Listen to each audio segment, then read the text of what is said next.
আসসালামু আলাইকুম রহমতুল্লাহি অবরাকাতুহু। চলে আসলাম আমাদের গাইবান্ধা জেলার পলাশবাড়ি থানাতে। আসলে এটা একটা পলাশবাড়ি থানা। এই রাস্তাটা বড় হওয়ার কারণে এই থানার আশেপাশ যে জায়গাগুলো ছিল সবগুলো ভেঙে রাস্তা বড় করা হয়েছে এবং যে বাড়িঘরগুলো ছিল সেগুলোকে ভেঙে দেওয়া হয়েছে। আসলে এই জায়গাটা যে পলাশবাড়ি আসলে চেনার মতো কোনো কায়দাই নেই। চিরচেনা একটা জায়গা আসলে অচেনা হয়ে যাচ্ছে। আপনারা দেখতেছেন দুই পাশ ভেঙে কেমন জানি একেবারে মরুভূমি করে ফেলা হয়েছে এবং রাস্তার কাজ অতি দ্রুত চলে যাচ্ছে।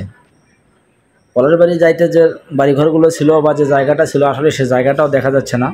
হুট করে যদি কেউ এলাকায় আসে তাহলে সে চিনতে পারবে না আসলে পলাশবাড়ি না অন্য কোনো জায়গা। পলাশবাড়িটা আসলে উন্নত করার জন্য 4 লেন রাস্তা হচ্ছে রংপুর হাইওয়ে, ঢাকা টু রংপুর। এই রোডটা দেখতে পাচ্ছেন, এখানে মাইক্রোগুলো দাঁড়িয়ে আছে। এই রাস্তাটা এখানে বাড়িঘর ছিল, এপাশে কাউন্টার ছিল কিন্তু সেগুলো আর নেই। এপাশে একটা হোটেল ছিল, শিল্পী হোটেল, সেটাও আর নেই। সবগুলো ভেঙে কেমন জানি তছনছ করে ফেলা হয়েছে। আসলে চেনা যাচ্ছে না এটা আসলে পলাশবাড়ি শহর। যে জায়গাটা এখন দেখতে পাচ্ছেন এটা হচ্ছে পলাশবাড়ি শহরের 4 রাস্তার মোড়। এই পলাশবাড়িতে আসলে এখানে ছোট্ট একটা রাস্তা ছিল, সেই রাস্তাটা দেখেন ভেঙে কত বড় একটা বানানো হয়েছে। যে পাশে দোকানপাট যা ছিল সব ভেঙে উঠে দেওয়া হয়েছে। যে এখানে 4 রাস্তার মোড়, এই মোড়টার এখানে একটা রিপিটেড এক্সপ্রেড হয়ে হবে এবং উপর দিয়ে উড়াল সড়ক হবে এবং নিচ দিয়ে লেন হবে আরেকটা। এটা হচ্ছে গাইবান্ধা রোড, সামনেটা গেল হচ্ছে রংপুর রোড।